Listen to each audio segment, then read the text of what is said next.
Hello ladies and gentlemen, my name is Alex Haines. I'm one of the lead instructors at the Liberty City Police Academy for the IBRP community. In this video I will be showing you how to perform a vehicle stop. So, as you can see, I've parked my vehicle a good car and a half distance away from the vehicle I pulled over. The minimum, you want to have at least 25 feet between your vehicle and the vehicle you've pulled over. Also, you can see how my vehicle is sort of angled to the left of the vehicle I pulled over.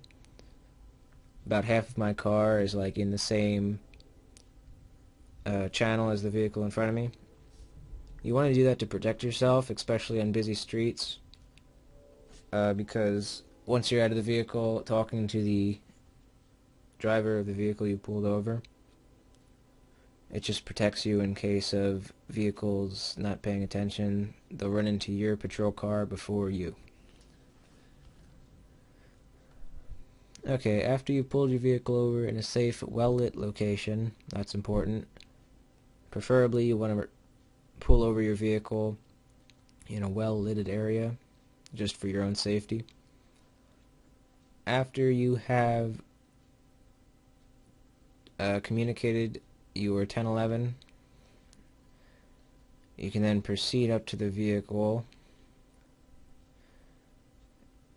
While you're walking up to the vehicle, right when you get out of your car, you want to think to yourself, what if this guy gets out and pulls a gun? What am I going to do? What are my actions? Halfway there, you want to have a different plan of actions if this guy's going to pull a gun. 3/4 of the way there, what am I going to do if this guy gets out? And then once you get up to the car, you want to stand just behind the driver's side door, like this. You want to be able to see his hands, look for weapons. Hands are what kill you.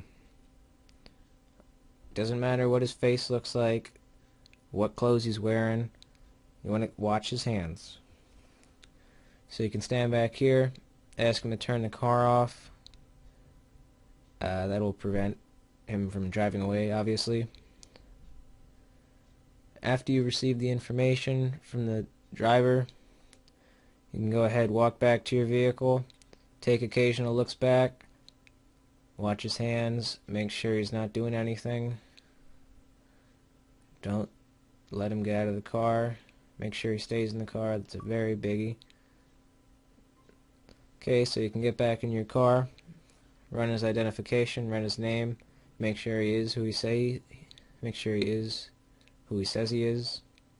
After you've run his license and verified that what he's telling you is correct, you verified that his driver's license is still valid, his insurance is valid, all of that, you can then proceed back out of your vehicle. Once again, this is a prime time for them to take off, because if you've found out that their driver's license is expired, they're not going to want you to be able to walk back up to their car and say, yeah, I need you to step out of the vehicle, blah blah blah.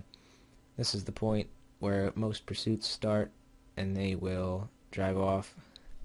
So once again, while you're walking back up to the suspect vehicle, you want to think 1/4 of the way, what am I going to do if he takes off? What am I going to do if he floors it in reverse?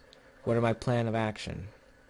It's very important that you do that, because you don't want to be caught off guard looking at the birds across the street when he floors it in reverse, breaks both your legs, and then runs you back over and kills you, because that's going to be a bad day. So yeah, make a plan of action. 1/4 of the way there, halfway there, 3/4 of the way there. Even when you're standing in front of the vehicle, what am I going to do if this guy pulls a gun? What am I going to do if this guy drives off? What am I going to do if he shoots from inside the vehicle? All these things you got to think about while you're standing here. Vehicle stops are a lot more dangerous than you think. Actually, they're the most dangerous part of all police work, because you don't know what's going to happen. Take it, you don't know what's going to happen in any situation you walk into, but vehicle stops have the most variables. I don't know if you've noticed, but I am calling them vehicle stops, not traffic stops. There's a reason for that. When you call it a traffic stop, in your mind you're thinking, okay, just traffic violations, I'm going to give this guy a citation, he has a taillight out, stuff like that, he's been speeding.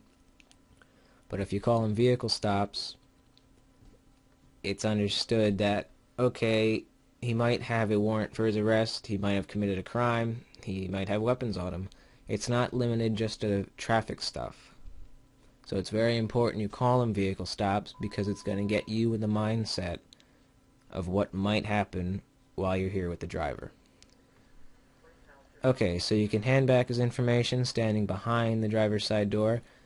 The reason you do this is because it makes it a lot more difficult for the driver to get out and shoot you, grab your arms, grab you in any way.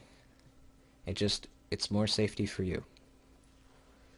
Okay, so after you have given him his information back, walk back to your vehicle, occasionally looking back, watch his hands, make sure he's not going for anything, getting a gun, any weapons, anything like that. You can get back in your vehicle and wait for him to drive off. Don't drive off before him. Let him go. Also, I could have mentioned this earlier, it's very important that you have your traffic advisor on and as much rear lighting as you can. Once again, it's more safety for you and the vehicle you've pulled over. Front lighting isn't so important. On the vehicle I'm using right now, all I have is the two steadies in the front, the steady burns.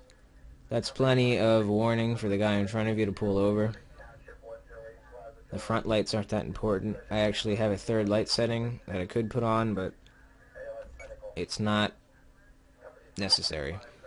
Rear lighting is what you need. You can even put your hazards on if that's going to make additional lighting, make you more visible to the drivers. You can do that as well. Now, in the case that the driver does pull a weapon out, I'm not going to make up your plan of action for you, but no matter what or where you are between your vehicle and theirs, you always want to have your weapon out. Once you see they have a weapon, draw your gun, aim at them, and make your way to the passenger side of the vehicles, and you want to get to the passenger side of your vehicle and make your way behind it like that. This way you have a clear shot to the driver's side of his vehicle. This is another benefit of positioning your vehicle just to the left of his. The way that the aim that you have from the right rear of your vehicle. This will be beneficial to you in the case of a shootout. The reason you want to move to the right, obviously, if you're aiming at him like this, you don't want to wander out into traffic on this side of your vehicle and risk getting hit. That's just stupid.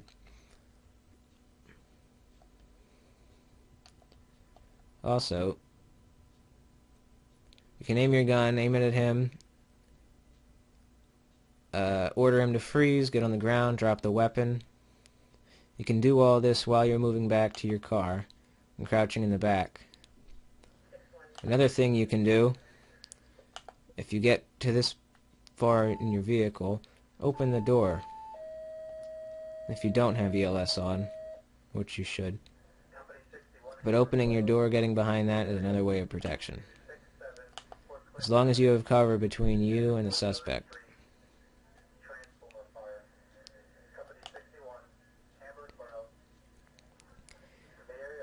If you run the driver's license and it comes back they have a warrant out for their arrest, it's a whole different ballpark. Now, they're a wanted felon, you know it, and they've always known it, but now you do.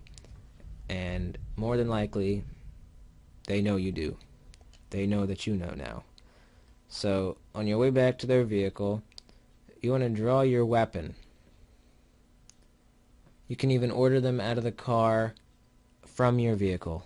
Order them to turn the car off, throw the keys out the window, open the door from the outside so you can see their hands, have them get on the ground, palms up like an airplane. You can do all this from the safety of your car. Once again, this is another time when you could have your door open for extra cover. But this is all for the safety of you. If you're using LCPDFR and it's not an actual player in the vehicle, you want to draw your weapon and move up with caution. Once you re-enter the blip, ask them to get out of their vehicle. But especially for suspects who have warrants and expired licenses, this is the main time where they're either A, going to light you up, or B, going to take off. Once again, it's not going to hurt to have that plan of action. That plan of action is necessary for your survival.